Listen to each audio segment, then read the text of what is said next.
എല്ലാവർക്കും നമസ്കാരം. എൻ്റെ പേര് പ്രണവ്ലാൽ. നമ്മളിപ്പോൾ ഇവിടെ ചെയ്യാൻ പോകുന്നത് എൻ്റെ വീടിൻ്റെ അടുത്ത് കൊരേച്ചാലിൽ തന്നെ അമ്പലത്തിൻ്റെ തൊട്ട് ബാക്ക് വശമായിട്ട് നമ്മളൊരു ശശിചേട്ടൻ്റെ ഒരു 50 സെൻറ്റിൽ വരുന്ന ഒരു 340ഓളം വാഴയ്ക്കാണ് നമ്മൾ പ്രോഡക്റ്റ് യൂസ് ചെയ്യാൻ പോകുന്നത്. അപ്പോൾ ഭുവസ്ത്രീം ഗ്രോ മാജിക്കും EMI സ്പ്രേ പ്ലസാണ് നമ്മൾ യൂസ് ചെയ്യണേ.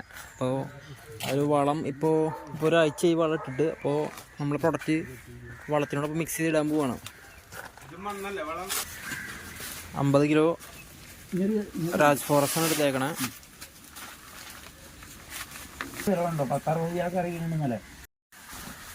3.5 കിലോ യൂറിയ, 50 കിലോ ഫോസ്ഫറസിൻ്റെ ഒപ്പം 3.5 കിലോ യൂറിയ ഇട്ടു. പൊട്ടാഷ് ഇട്ടു. 3.5 കിലോ പൊട്ടാഷ്,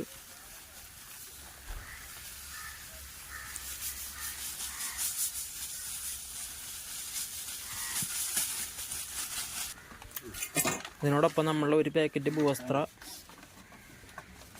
ഫുള്ളായിട്ട് ഇട്ടോ എല്ലായിടത്തേക്കും നന്നായിട്ട് മിക്സ് ചെയ്യണം കേട്ടോ. മതി.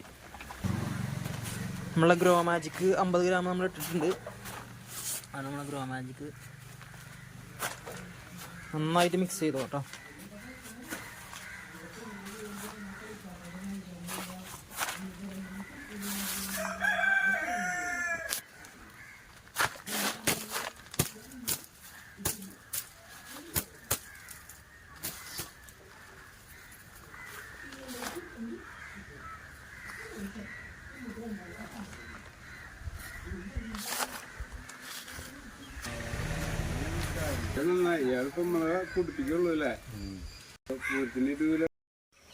എല്ലാവർക്കും നമസ്കാരം. നമ്മളിപ്പോൾ വന്നേക്കണത് നമ്മളെ ശശിയേട്ടൻ്റെ. അപ്പോൾ ആള് വാഴ വെച്ച സമയത്ത് നമ്മളെ പ്രൊഡക്റ്റ് കൊടുത്തിട്ടുണ്ടായിരുന്നു. ഒരു 30 ദിവസം കഴിഞ്ഞതിന് ശേഷമാണ് നമ്മളെ പ്രൊഡക്റ്റ് ഇവിടെ യൂസ് ചെയ്തേക്കണേ.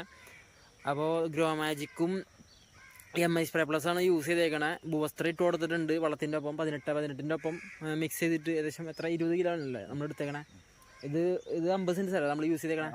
50 സെൻറ്റ് സ്ഥലത്താണ് നമ്മൾ യൂസ് ചെയ്തേക്കണേ. 350 വാഴയാണ് വെച്ചേക്കണം. അപ്പോൾ നമ്മൾ മൊത്തത്തിൽ 18 മിക്സ് ചെയ്തിട്ട് അതിനോടൊപ്പം എല്ലാത്തിനും കിട്ടുന്ന രീതിക്ക് ഇതിൻ്റെ കടക്കി ഇടാണ് ചെയ്തേക്കണേ, യൂസ് ചെയ്തേക്കുന്നത്. പിന്നെ ഗ്രോ മാജിക്കും EMI സ്പ്രേ പ്ലസും അന്ന് പിറ്റേ ദിവസം നമ്മൾ അടിച്ചു കൊടുത്തത്. പിറ്റേ ദിവസം നമ്മൾ അടിച്ചു കൊടുത്തു, രാവിലെ തന്നെ അടിച്ചു കൊടുത്തിട്ടുണ്ട്. അപ്പോൾ അതിൻ്റെ ഒരു റിസൾട്ട് നമ്മളിപ്പോൾ 2 മാസമായില്ല. അപ്പോൾ വാഴയ്ക്ക് 2.5 മാസമായി വാഴയ്ക്ക് ഇതിൻ്റെ ഇതെന്ന് പറയുന്നത് പഴക്കം എന്ന് പറയുന്നത് 2.5 മാസത്തോളം ആയിട്ടുണ്ട് വാഴ.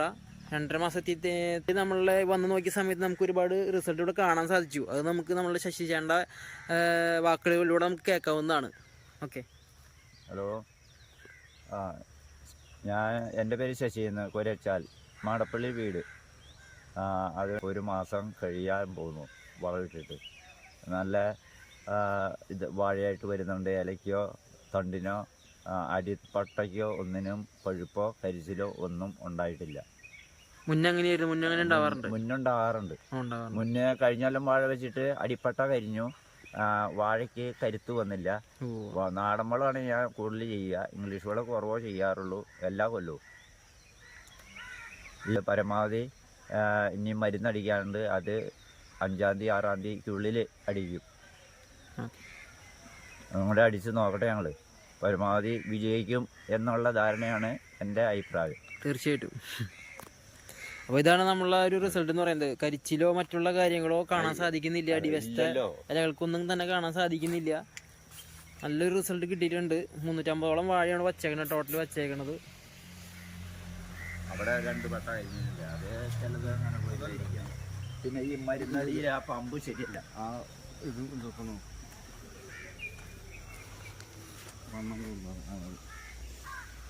മണ്ണ. പിന്നെ ഈ ഇത് ഇവിടുത്തെ നമ്മളെ ശശിയേട്ടൻ പറഞ്ഞ കാര്യം, ഇതൊരു കരിച്ചിൽ വന്നേക്കേണ്ട കേസ് എന്ന് പറയുന്നത് ഇത് നമുക്ക് പ്രോഡക്റ്റ് ഉപയോഗിക്കുന്നതിന് മുന്നേ ഉണ്ടായുള്ള ഒരു കരിച്ചിലാണ്.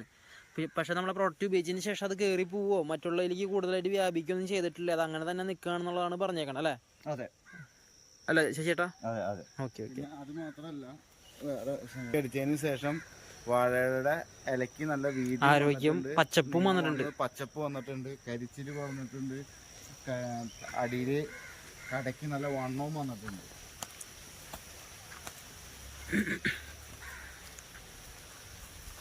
മെയിനായിട്ട് നോക്കുമ്പോൾ അതാണ്. അങ്ങോട്ടും ഇവിടുത്തേലും നല്ല വഴിയാ. വാഴ നല്ല വാഴ അവിടെ ഇവിടെ എന്ത് പറ്റിയ എല്ലാത്തിനും ഒരേ മോഡൽ വാഴക്കൊന്നും. വാഴ കണ്ടാൽ നിങ്ങൾക്ക് അറിയാൻ പറ്റും, ഒരു ഇല കരിച്ചിലോ മറ്റുള്ള കാര്യങ്ങളോ കേടോ ഒന്നും തന്നെ ഇല്ല എന്നുള്ളതാണ്. ആ ഒരു റിസൾട്ട് കണ്ട അത്രയധികം റിസൾട്ട് കിട്ടിയിട്ടുണ്ട് എന്നുള്ളതാണ്. ഇത് നേന്ത്രവാഴയ്ക്കാണ് നമ്മൾ കൊടുത്തേക്കണത്.